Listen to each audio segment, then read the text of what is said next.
They just sent me to test their new gimbal Crane 2S. But first, we have to charge the batteries. Second, there are some modifications we have to do to the gimbal. Last year, Zhiyun came up with a quick release mount.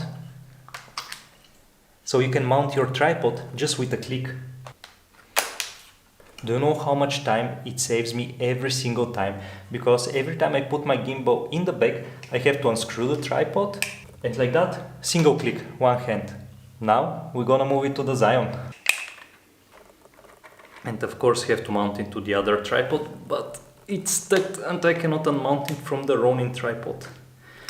Damn, how did I mount it here? I already don't remember. Just check how small is that part, and that little guy makes your life so much easier. Now the second thing we have to do is to shorten that hand, because otherwise it will cover the screen of the camera. First modification is done, we shorten the arm, now it's nice and sexy. Crane 2S is specially considered for video production, and the guys from Zhiyun considered all the small details, except one. So the plate is meant for compatible, so if you're a heavy video production company, perfect. But if you're a hybrid shooter as me, that thing doesn't work perfectly. I have many different tripods and I have a gimbal. I needed a way how I can mount my camera fast from the gimbal to the tripod without screwing and unscrewing. And that's why I start using the Manfrotto RC45 adapter. That small guy here. So what I did with my old gimbal is to mount the adapter to the gimbal, and it worked pretty nicely. The guys from Zhiyun thought a little bit ahead of me. Their gimbal has integrated quick release. You just swipe in, mount the camera. Once you balance the gimbal, in the moment you need to switch to tripod, you release, and here on the bottom you can mount your quick release. So you can easily switch between gimbal and tripod. Unfortunately, that mechanism doesn't work for me. I still have to mount it the old way. I have to mount the RC adapter on the plate. But before that, one very interesting question. Ronin S is Manfrotto compatible as well.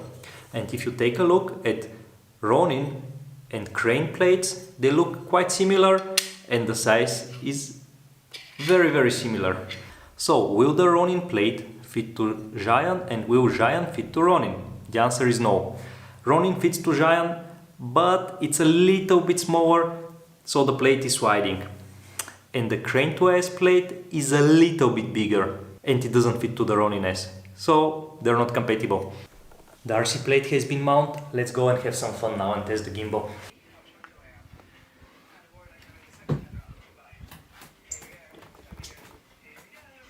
We're ready to go. Everything works, except Mary. Here. Our model is out of order. I'm just having a good time in the bed.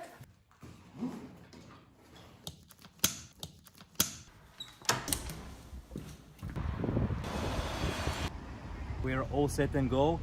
Now I'm gonna test all the mods and all the cinematic gimbal moves with it, because I'm really testing it to become my main gimbal. Because it's a little bit lighter than the Ronin, with maybe around 200 grams, and I can really feel it when I use it. Now let's go and check it.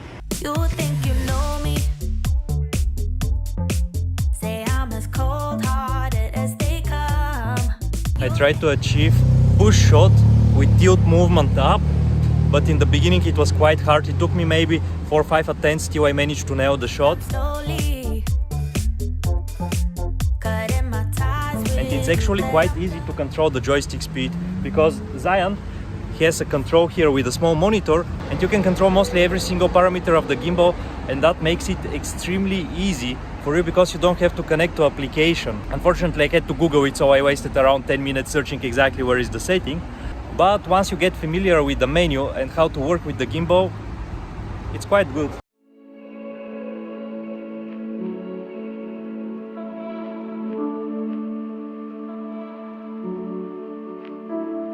Now let's move to the people shot. Let's do some tracking shots and orbit shots, and install also the telephoto lens.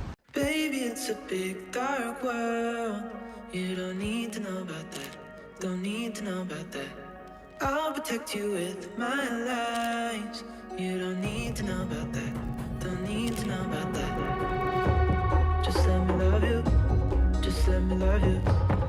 We just finished recording the simple cinematic moves. The gimbal handles them quite well straight out of the box. I didn't change mostly any settings except for the joystick, and it's pretty nice and smooth. Now I'm going to test the sport mode and I'll give the gimbal to Mary because, you know, I run better. Mary, for the next video you're gonna record me how I run. You're gonna handle the gimbal. I must admit it's lighter than running. It I is. can directly feel it. Just let me love you. Just let me love you. Just let me love you. Just In the moment I just stopped running and turned back, I just saw how Mary is running holding the gimbal and everything is shaking. But I thought that's what the gimbal is for, like it will be holding. Okay, let's keep it that way. I'm the videographer, you're the model, we don't change roles. But still the footage is quite stable. When I checked it on the camera I was even surprised how stable it was.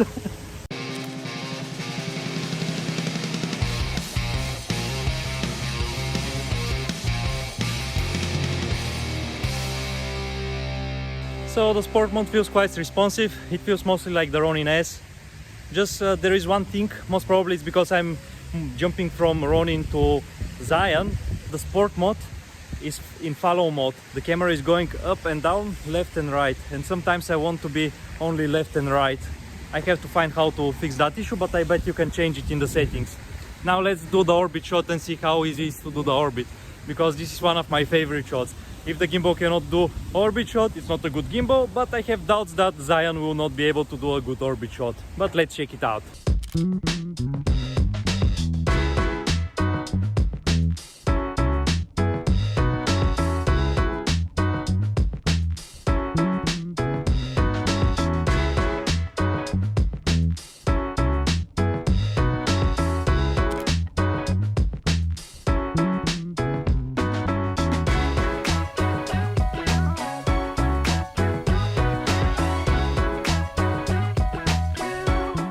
Now the real test for the orbit shot is happening when you put the telephoto lens.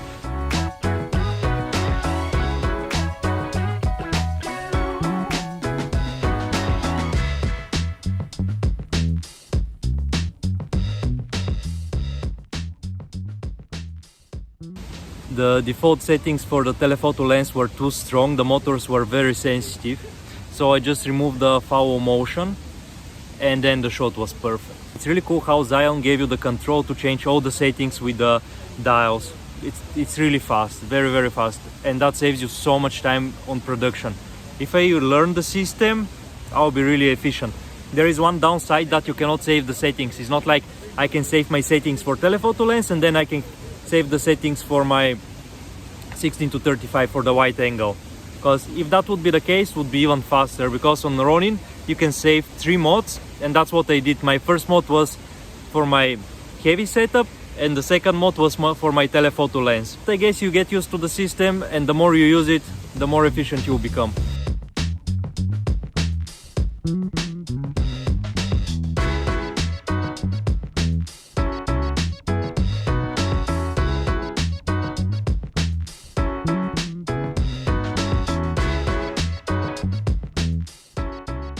The most unique feature about that gimbal is that you can shoot in portrait mode with your camera. You couldn't achieve that with any other kind of gimbal, and the combination with telephoto and portrait is amazing. Now let's gonna shoot some telephoto beautiness. Does that mean that you can shoot now content for stories and TikTok? That's exactly what it means. Here is the clip, how you can shoot portraits. So you just change it. Look. The only downside is that you have to rebalance the gimbal, but that's normal.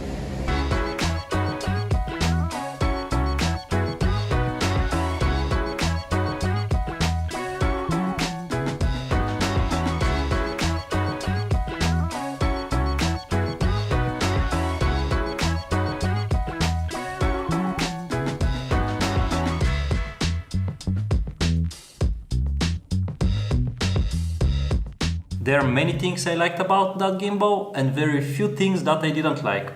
The ease of use is amazing. I'm able to control all the settings of the gimbal with that small dial here, and the display, it's perfect.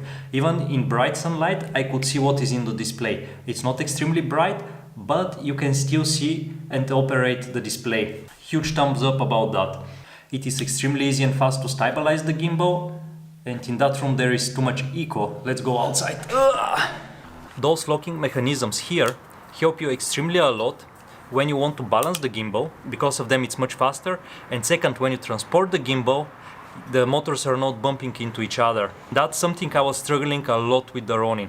But from all the small features Zhiyun implemented, I think the portrait mode is my most favorite one, because it's extremely easy to go from landscape to portrait and to balance the camera. And that will allow me to produce some amazing stuff for Instagram and TikTok.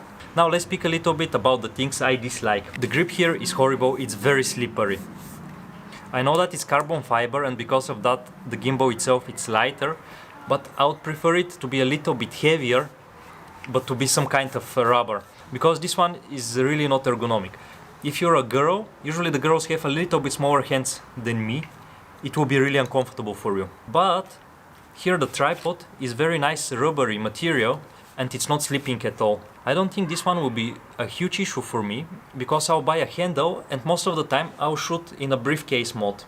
So I'll just grab the handle and most of the time I'll shoot belly level. That's my favorite way how to shoot with the gimbal. The next thing, which is a little bit uncomfortable, is that button here, the trigger button. Very often I accidentally press it. With the Ronin I didn't have that issue, but I guess I have to get used how to hold it exactly. So in conclusion, if you ask me, should you buy that gimbal? 100% I can recommend you that. The gimbal is really good, you'll not have any regrets. You'll just have to get used to some small things. Second question, is that gimbal an improvement? 100% yes. It's definitely 2020 technology, it's much better than the previous generations. Hope you enjoyed that video. Don't forget to smile, hit the like button, subscribe, and see you in the next one.